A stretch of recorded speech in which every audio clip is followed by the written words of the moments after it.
kalau dia mau masuk Islam lah, nak jadi alim, dia mau pergi Kelantan ngaji pondok, insyaAllah boleh jadi alim. Saya saat saya nak masuk Islam di ketika itu, setelah didatangi mimpi secara 2 ulang kali, tiba-tiba Allah mengingatkan saya balik dengan kata-kata orang tua ini tadi. Saya berhenti ke dia, terus berhenti ke dia, saya satu beg pakaian saja daripada Hentian Putra. Kemudian saya naik bas malam tersebut sampai Kota Baru subuh. Bila sampai di Kota Baru tak tahu nak pergi mana. Besok pagi bertengkar dengan driver taksi. Sebab driver taksi orang tua, saya kata nak pergi berjabat agama Islam, saya nak masuk Islam. Dia tanya saya balik, balai Islam lunde kau? Manalah saya tahu. Saya baru sampai daripada KL dan dia balai Islam lunde kau? Balai Islam lunde itu balai Islam Lunda. Majlis agama Islam orang Kelantan dah tahu orang Kota Baru. Lalu bertengkar, saya ni nak masuk Islam.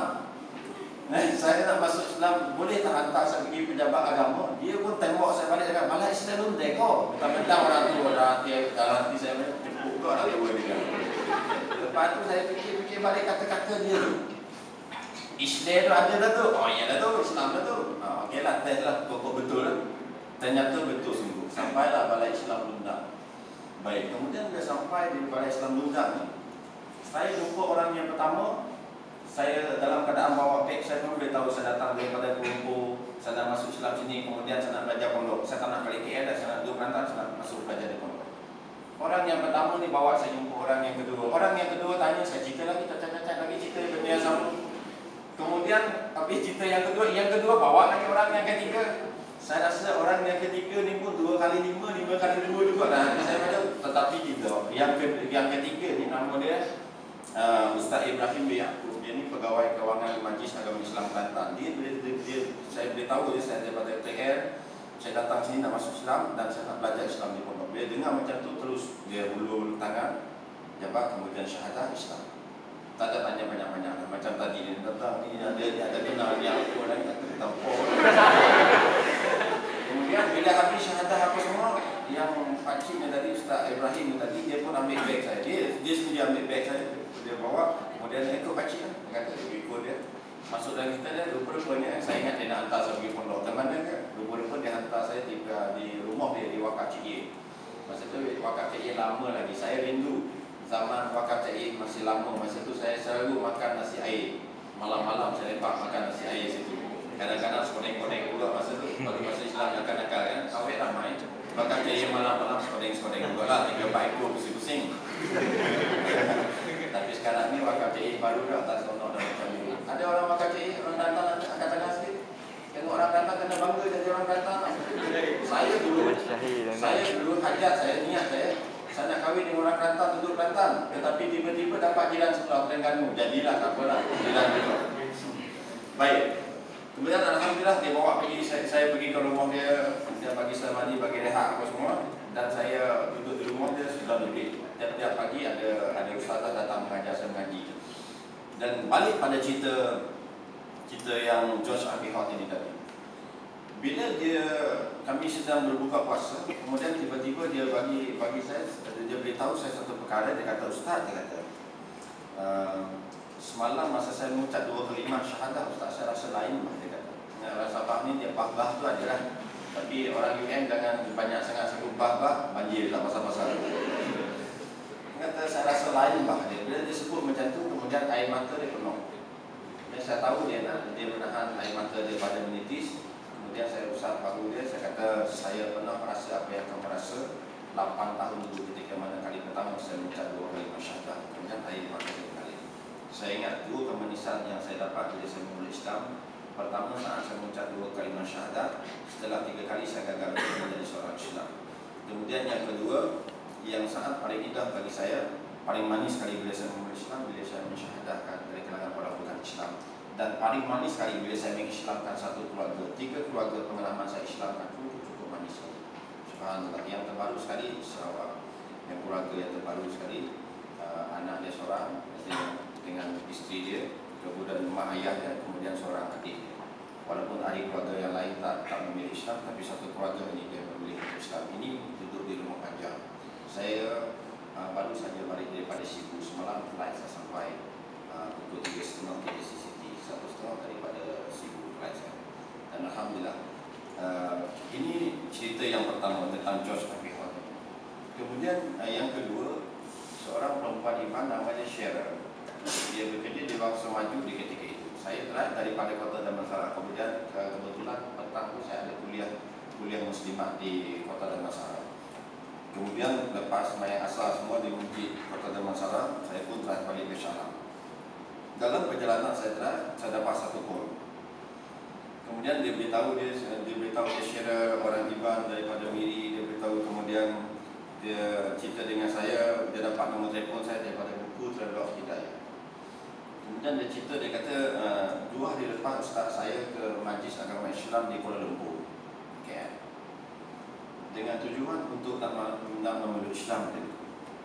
Saya dah 3 tahun dah saya cuba untuk memeluk Islam. Saya berkawan dengan orang-orang Melayu dan saya beritahu kepada kawan-kawan saya nak masuk Islam, tetapi tidak ada usaha untuk mereka nak mengislamkan saya. Cuma kadang-kadang mereka beli buku, mereka bagi buku-buku Islam, setakat itu saja. Kemudian oleh kerana 3 tahun dah dia tak tahan sangat nak masuk Islam, lalu dia beranikan diri dia pergi seorang ke Pejabat Agama Islam di KL. Cuma saya tak pasti yang sebelah mana Pejabat Agama, saya pun tak tanya detail sebab itu. Kemudian bila dia pergi ke sana seorang diri, dia beritahu dengan pegawai di sana dia nak memeluk Islam. Pegawai di sana kata, kamu balik dulu, kemudian kamu fikir habis-habis dulu. Bila kamu fikir habis-habis, muktamad keputusan kamu nak masuk Islam, kamu datang bawa 2 orang kawan kamu, orang kawan laki-laki sebagai saksi untuk pendaftaran kamu memeluk Islam. Jadi sahabat ni Sheryl ni rasa sedih lah. Kemudian dia jumpa buku satu Travel of Hidayah, kebetulan ada nombor telefon deko saya. Bila saya dengar macam tu, saya terus tanya, kamu duduk di mana sekarang? Di Bangsa Maju. Section berapa? Dia beritahu semua. Okey, baik. Kemudian saya call anak murid saya, seorang doktor di Taman Equine, Datin Dr. Nurul nama dia. Saya call dia, saya kata, Datin malam ni kita buat satu program untuk buat satu majlis untuk melatihkan seorang bukan Islam, memeluk Islam, seorang perempuan, saya kata begitu. Panggil semua ibunya, mak ayah dan sebagai adik-beradik. Saya kuliah di rumah Datin dulu, jadi ramai orang-orang yang kuliah di rumah. Jadi panggil semua datang buat majlis. Malam tu dia, apabila dia sampai di Taman Equine, ketika majlis untuk mensyahadahkan dia, bila dia mengucap 2 kalimah syahadah, yang mensyahadahkan dia Datin tadi dalam keadaan dia tersekat-sekat, asyhadu an la ilaha illallah, tersekat-sekat. Bila dia sampai wa asyhadu anna Muhammadan, dia menangis. Sheryl ni tadi dia menangis. Tak boleh, bila dia menangis dah, sebab semua dah satu rumah dah sama-sama semua nak panggil semua. Saya satu orang saja yang relax sebab saya power rangers. Dia tak boleh menangis. Dan dia balik boleh dia menangis. Power ranger dia tak boleh tunjuk depan orang. Dia kena jauh daripada orang, baru dah titik-titik air mata. Baik.